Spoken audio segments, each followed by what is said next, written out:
all the good that came into the world came because of Christianity. You I'm think of, documenting you. oh really? Yeah. You think of all of the hospitals that were started by Christians. Think of all of the orphanages started by Christians. Who has always been out for the common working man? Christians. Right. You know, because when we came to this country, the first building we would build would be a church, a meeting house, so we Right. could The continue to pilgrims. worship The God. pilgrims. Exactly.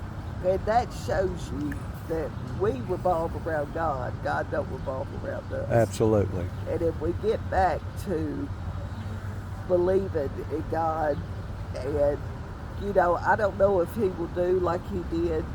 Um, was it Lot that He kept telling him leave Sodom and Gomorrah? And He said, "Well, no, you just save one more person." You know, it may have been Abraham that was begging. Well, if I can find 40 people, will you save the city? I don't know if God is I think fed I up think with that it. was I think that was Sodom and Gomorrah. Okay, I think if, you know, are we at a point where we can have a religious revival, an enlightenment, because we cannot explain everything. We can't explain the stars.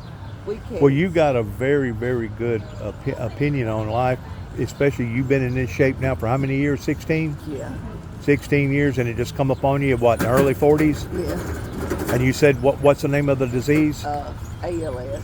ALS? Yes, amyotrophic lateral sclerosis. What's the odds of people getting that?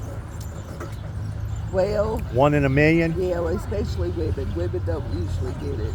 So I'm an anomaly, and usually only 1 in 20 will live past 5 years, and I'm 1 in 20. And so God put me on a mission, though, because I read about Christian philosophers. There's this one Christian philosopher that went to um, Harvard, and he dispelled atheism and no time flat, because you can't make something out of nothing. God is something. Absolutely. We can't explain Absolutely. God, but they can't either.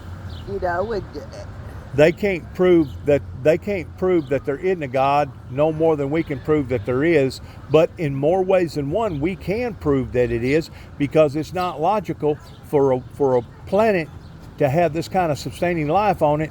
Because if we was to move, what is it, something like 10,000 miles closer to the sun, it'd burn us up. And if we moved 10,000 miles away from the sun, we would freeze. I mean, we're on such of a tight balance walk with God and with history, to where just the least little thing we would be over with. You're right. And say if you think and understand that God keeps Earth in motion, what you got to worry about?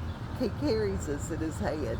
He's the one that makes the stars shine. He put the planet. But don't you think a lot of this stuff pertaining to the Muslims and everything, that a lot of that is a distorted, fictitious, it is a belief. Don't get me wrong, it is a belief. Right. But whenever it comes to the righteousness of God pertaining to what Jesus taught, they really don't teach that over there in the Middle East. They just teach about Allah and Muhammad and all those other things. But there's only one religion that promises life after this life, and that is Christianity. You know it? Well, and here's another thing.